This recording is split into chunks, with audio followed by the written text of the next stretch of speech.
नमस्कार। मैं हूं प्रभु चावला और सीधी बात में आज बारी है बॉक्स ऑफिस के जादूगर आमिर खान की। अब एक्टर तो आप हैं ही, पैसा बनाना भी आप सीख गए। ये पिपली लाइव जो आपकी है, इसमें आपने लो कॉस्ट फिल्म बनाई। पहले 3 गधों के नाम से पैसे बना लिए आपने। अब किसानों के नाम पे पैसे बना लिए। ये आर्ट आपने पैसे बनाने की कहां सीखी? दरअसल पैसे बनाने की आर्ट तो मैंने सीखी नहीं अभी तक। नहीं, इतना सक्सेसफुल फिल्म होगी पीपल लाइव, चलिए अभी 48 घंटे के अंदर सब बॉक्स ऑफिस टिकट ही नहीं मिल रही किसी भी सिनेमा हॉल में। नहीं, फिल्म तो कामयाब हो रही है, ये खुशी की बात है। लेकिन दरअसल अगर मुझे पैसे बनाने होते तो मैं साल में 4 फिल्में करता, 25 एड कैंपेन्स करता। वो तो कर ही रहे हैं आप। 25 नहीं कर रहा हूँ, 3 कर रहा हूँ, 3 तो लिहाजा अगर मुझे पैसे बनाने होते तो मैं और चीजें करता और अलग चीजें करता। नहीं, वो तो पैसे बनाने का तरीका होता है ना, होर्डिंग कर लो, काम करो। तो आप भी अपने आप को शॉर्टेज में क्रिएट कर रहे हैं ना कि पैसे बढ़ा लो। जैसे किसान इसमें मार दिया आपने, बेचारा सुसाइड कर गया। आपको तकलीफ है जब मैं पैसे बनाता हूँ? नहीं, मैं सोच रहा हूँ आर्ट कहाँ से सीखी आपने? इतने अच्छे एक्टर हैं आप, इंटरनेशनली एक्सक्लेम्ड हैं आपको। पर ये तरीका ये क्योंकि आपने अपने आमिर खान प्रोडक्शन, घर की प्रोडक्शन, AKP, उसको आपका ये going to be a cottage industry, यानी कि हर वक्त फिल्म बनती रहेगी, उतनी बना नहीं रहे हैं आपने। जब आपने खुद कहा कि कॉटेज इंडस्ट्री होगी, तो उसके पीछे स्केल, इकोनॉमिकल स्केल भी है ना कि फिल्म ही बनानी है। कोशिश करते हैं हम लोग। अगर हम actually as a production house अगर हम सिर्फ पैसे बनाने के बारे में सोचें या एज ए बिजनेस सोचें तो शायद जो मैं कर रहा हूं वो ठीक नहीं है। 10 साल में मैंने सिर्फ 4 फिल्में बनाई हैं। 10 साल में मेरी कम से कम 10 फिल्में आनी चाहिए थी। तो एज ए धंधा मैं करता नहीं, जब तक मुझे कहानी पसंद नहीं आए तब तक मैं फिल्म बनाता नहीं। तो लिहाजा अगर मुझे प्रोडक्शन हाउस अगर मैं चलाता एज ए बिजनेस तो मैं पिछले 10 सालों में सिर्फ 4 फिल्में नहीं बनाता, 10 सालों में मैं 10 फिल्में बनाता। सच्चाई तो यह है कि मैं तभी फिल्म प्रोड्यूस करता हूं जब मुझे कहानी पसंद आती है, और आमतौर पे जो कहानियां मुझे पसंद आती हैं वो ऐसी होती हैं जिनके पैसे कमाने के आसार नजर नहीं आते, और हम बड़ी मेहनत से फिल्म बनाते हैं। फिर वो फिल्म ठीक ठाक बनती है, और जब वो बनती है, रिलीज होती है, तो अब तक मेरी किस्मत ठीक ठाक है कि जो फिल्में मैंने प्रोड्यूस की हैं, 3 जो रिलीज हुई हैं वो कामयाब हुई हैं। 2005 के बाद सारी फिल्में लगभग कामयाब, और चौथी फिल्म जो पीपली लाइव रिलीज हुई है वो भी अच्छा स्टार्ट लिया है उसने। तो आई थिंक कि मेरा जो मकसद है फिल्में बनाने का, प्रोड्यूस करने का, वो ये है कि मैं फिल्में ऐसे बनाऊं जिनमें मुझे बनाने में मजा आए, जिनकी कहानियां मुझे अच्छी लगे। अगर मैं पैसे बनाने के लिए चलता तो मैं फिर पीपली लाइव नहीं बनाता, मैं लगान नहीं बनाता, मैं तारे जमीन पर नहीं। मैं उसी पे आ रहा हूँ कि आपके हर फिल्म के पीछे कोई ना कोई मैसेज होता है। एक्चुअली मैं लगान में एक था देशभक्ति कि कैसे लड़ना है, कैसे किसानों की लड़ाई लड़नी है, फॉरेनर के खिलाफ थी वो। दूसरी बात ये भी किसान है, वहां भी किसान की बात थी। पीपली लाइव को भी आपने किसान के प्रति जो आपका एक भावना जो बन रही है ना, किसान को आप हाईलाइट कर रहे हैं। एक्चुअली पीपली लाइव कहानी है जो ग्रोइंग डिवाइड है between urban and rural India, उस टॉपिक पर है। और उसका जो खास मुद्दा वो ये है कि किस तरह एज ए सोसाइटी हमारा जो ध्यान है, हमारा कंसंट्रेशन है वेल्थ का, रिसोर्सेज का, हमारे एनर्जीज का, वो सारा शहरों की तरफ है। और इस चक्कर में हम गांव को भूल जाते हैं जहां हमारी मैक्सिमम पॉपुलेशन रहती है हिंदुस्तान की। तो इस टॉपिक पर ये फिल्म है Peepli live. We are trying to sensitize people कि we should as a society we should think more about. हाँ, सीधे बात करिए। बिल्कुल। पीपली लाइव देखने के बाद ऐसा लगता है कि जिस लोगों ने इतना प्यार दिया आपको, यानी कि मीडिया, हम लोगों ने काफी, क्योंकि आप अच्छे एक्टर हैं, हमने फेवर तो नहीं की, पर आपने हमसे क्या बदला लिया उसके अंदर? मीडिया के पीछे आप पड़ गए, पॉलिटिशियन के पीछे पड़ गए। ये कौन सा गुस्सा आपको लगा? नहीं, क्योंकि इतना बुरा मीडिया है नहीं जितना आपने दिखाने। नहीं, बिल्कुल, आप बिल्कुल सही कह रहे हैं, ऐसा है भी नहीं। और जहां तक पीपली लाइव का सवाल है, ये कहानी ना तो मैंने लिखी है ना मैंने डायरेक्ट की, सेलेक्ट की है, क्योंकि मुझे कहानी पसंद आई, क्योंकि ये ह्यूमन स्टोरी है। देखिए, इससे पहले कि आप एक पत्रकार हैं या मीडिया के हैं, आप पहले एक इंसान हैं। इससे पहले कि मैं एक एक्टर हूं, सबसे पहले मैं एक इंसान हूं। तो कहानी जो है इंसानियत की होनी चाहिए। फिर हमारा प्रोफेशन कुछ भी हो सकता है, आप मीडिया के हो सकते हैं, आप एक्टर हो सकते हैं, आप कुछ भी हो सकते हैं। पीपली लाइव जो कहानी है वो एक ह्यूमन स्टोरी है, और जिसने लिखी है वो कहानी, वो एक्चुअली जर्नलिस्ट है। अनुषा जी जो है, उन्होंने जो कहानी लिखी है वो एक्चुअली लिखी है हमारे समाज के ऊपर, और इस समाज में हम सब इसका हिस्सा हैं, मैं भी इसका हिस्सा हूं, आप भी इसका हिस्सा हैं। और ये कहानी एक तंजिया मजाकिया नजर है इस समाज पर। मजाक ये तो है। बिल्कुल बिल्कुल सब पर है, सिर्फ मीडिया पर नहीं है, सब पर। इसमें मीडिया का भी मीडिया भी आज हिस्सा मीडिया एक के है। बारे में चल रहा है ना कि मीडिया ओवर एग्जैजरेट करता है, सेंसेशनलिज्म करता है, किस तरह से बातों को उखाड़ता है। मेरे को ये लगता है कि इस फिल्म के माध्यम से क्या हो रहा है कि मीडिया और पॉलिटिशियन, जो प्रेजेंट कॉन्टेक्स्ट है आज, जी, महंगाई, मीडिया, तो जब आप शूटिंग कर रहे हो तो ये चीजें सब चल रही थी, तो ये आपने एंटिसिपेट किया था कि ये सब जो हो है एटमॉस्फेयर, उसको ग्रैब करने की कोशिश की स्क्रिप्ट राइटर ने भी, एज ए प्रोडक्शन हाउस आपने भी? नहीं, आई थिंक दैट अनुषा ने जो कहानी लिखी है वो चूंकि जर्नलिस्ट खुद रह चुकी है, उसके जो अनुभव हुए हैं, जो एक्सपीरियंसेस हुए हैं एज ए जर्नलिस्ट उसकी लाइफ में, क्योंकि ग्राउंड रिपोर्टिंग भी करती थी, फील्ड रिपोर्टिंग भी करती थी, उस चक्कर में वो काफी ट्रैवल भी करती थी, तो जो कुछ उसको, आई सपोज जो कुछ उसको एक्सपीरियंसेस हुए हैं उससे ये कहानी उसकी निकली है। और एक जर्नलिस्ट होने के नाते आप लोगों का नजरिया तेज भी होता है, आप कहाँ कहाँ घूमते हैं, क्या क्या होता है, आप लोगों को खूब पता होता है। तो एज ए जर्नलिस्ट जो उसका एक्सपीरियंस रहा है उससे ये कहानी शायद निकली है। आई डोंट थिंक अनुषा का ये की सोच ये है कि मैं किसी को नीचा दिखाऊं या किसी को बुरा दिखाऊं। आई डोंट थिंक उसका ये इंटेंशन बिल्कुल ऐसा है। नहीं, ये नहीं है, पर एटमॉस्फेयर ऐसे बन गया कि कई बार ऑपोजिशन को तो आपने किस्म जो गाना है आपका, आपने अच्छा गाना आप गा लेते हैं, जो महंगाई वाला, महंगाई वाला, क्योंकि हम पहले सुनते थे कि लोग वोट लेने के लिए जो काम करते थे ना, बिठा लेते थे, बाहर लोग बिठा लेते थे, पर आपने वहां स्टेज बनाई, वहां के लोकल लोगों का कलर पकड़ा, तो वो बड़ा बढ़िया गाना है। आपने भी प्रैक्टिस किया होगा जरूर उसको पहले। वो तो बहुत गाया मैंने वो गाना। गाइए ना जरा। वो मैं गाऊंगा, लेकिन पहले हम क्योंकि मैं तो फिर उसके बाद सवाल बनता है ना मेरा। नहीं, पहले आप मेरा जवाब देखिए आप। तो उसमें ऐसा है कि ये जो कहानी है, एक तो ये सटायर है हमारे समाज पर, किस तरह हम लोग हैं, किस तरह हमारा नजरिया शहरों की तरफ ज्यादा बढ़ रहा है, ये एक। दूसरे लेवल पे ये एक फिल्म है सर्वाइवल की, किस तरह हम सब, आप, मैं, हम सब इस वक्त सोसाइटी में, हम सब जो हैं, जो भी हम कुछ कर रहे हैं, जिस किस्म का हमारा रिएक्शन होता है, हम वो कर रहे हैं जो हमें लगता है कि यार ये करने से हमारी सर्वाइवल सही रहेगी। All of us are doing what we need to do to survive. Film एक मंच बन गया उनके लिए। ये आवाज मैं गा के सुनाऊं?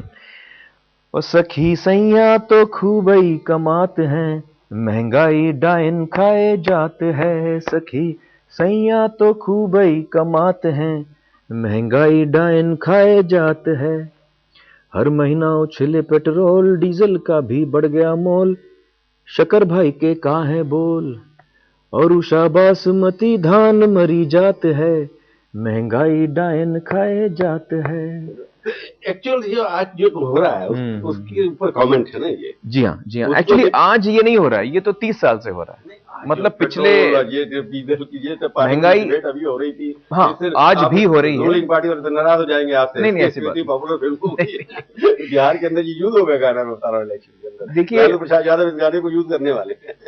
सच्चाई तो ये है कि चाहे जो भी गवर्नमेंट पावर में होती, जो भी पार्टी की गवर्नमेंट पावर में होती, सेंटर में हो या राज्य सरकार में हो, अभी तक 30 सालों से तो मैं देखता आ रहा हूं, 40 सालों से, कि महंगाई जो है उसमें कोई कमी नहीं आई है, वो बढ़ती गई है। और महंगाई का जो सिलसिला है वो चलता रहा है। 30-40 साल पहले एक फिल्म आई थी रोटी कपड़ा और मकान, उसमें भी एक गाना था महंगाई के बारे में। आज भी एक 30-40 साल बाद हम देख रहे हैं कि इस फिल्म में महंगाई का गाना। तो महंगाई का जो मुद्दा है, मुझे लगता नहीं कि कोई भी सरकार इसको दूर कर पाई। तो ये आप आज की बात ले लें, कल की बात ले लें, परसों की बात ले लें, आने वाले कल की बात ले लें, महंगाई तो नेचुरल। आई थिंक ये जाने वाले, मतलब अब तक तो कोई नहीं उसको दूर कर पाया। और मैं देख रहा हूँ लगान से लेकर के पीपली लाइव तक, आमिर खान जो है इस तरह की एक्टिंग कर रहे हैं या फिल्में बना रहे हैं जिससे वो एक सोशल रोल प्ले करना चाहते हैं सोसाइटी के अंदर, या अपनी इमेज जो है make over from an actor, कि मैं सोसाइटी से भी कंसर्न रखता हूं, मैं उसका भी पार्ट हूं, वो करना चाहते हैं, ऐसा दिखाई देता है।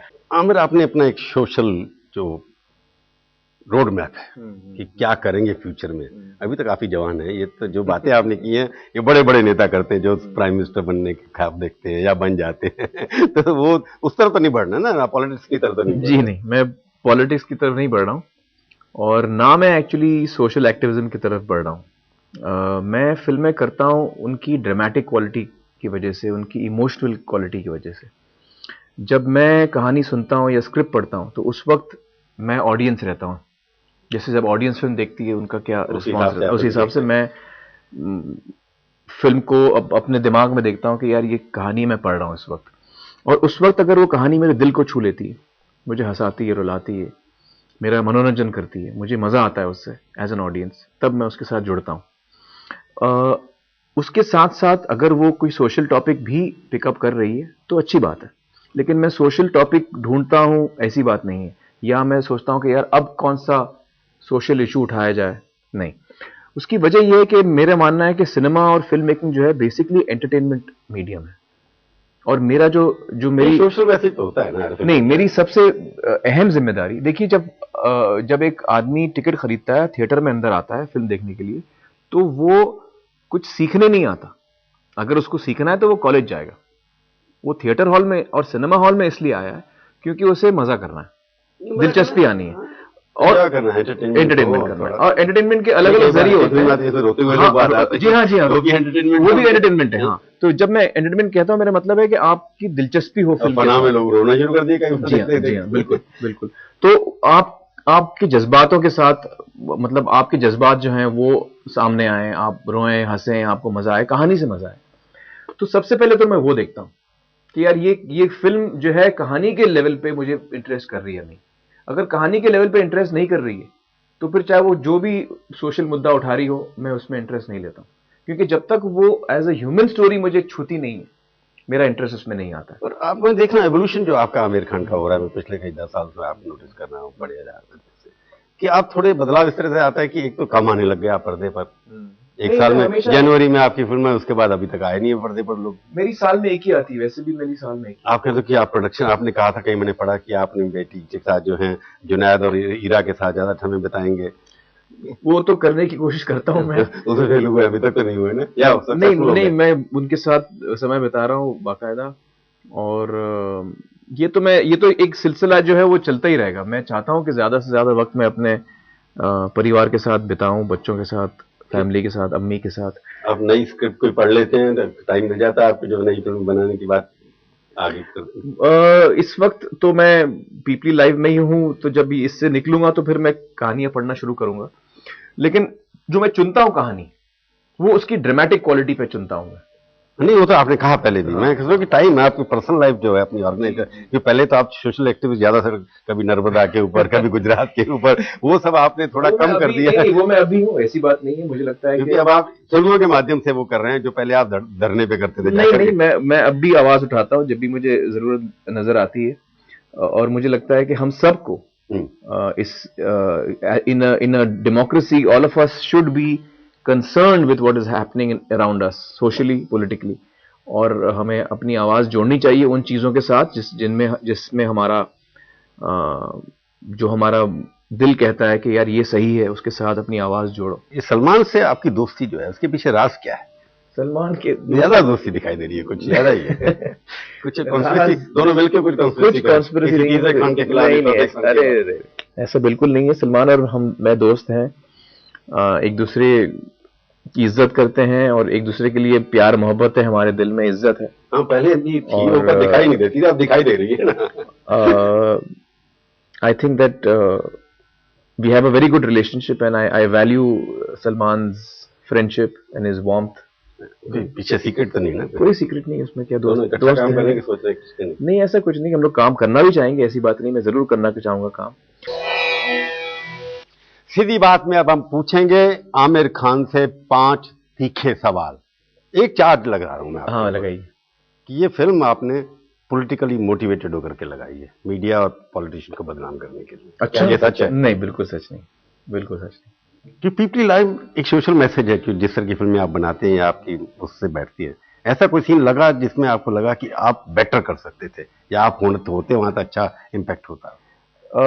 नहीं, मुझे लगता है कि एज एन एक्टर जो काम सारे एक्टरों ने किया है वो इतना बेहतरीन किया है, उसमें मैं इससे बेहतर किसी भी रोल में नहीं कर सकता। अच्छा, एक बात बताइए, आपके जीवन का सबसे अच्छा फैसला क्या रहा अभी तक? सबसे अच्छा फैसला पूछा आपने। देखिए, सबसे अच्छा तो बहुत मुश्किल सवाल हो गया, लेकिन दो तीन फैसले हैं जिनसे मैं खुश हूं। मुझे लगता है कि ये मेरी खुशनसीबी है कि मुझे किरण जैसी बीवी मेरी जिंदगी में आई है।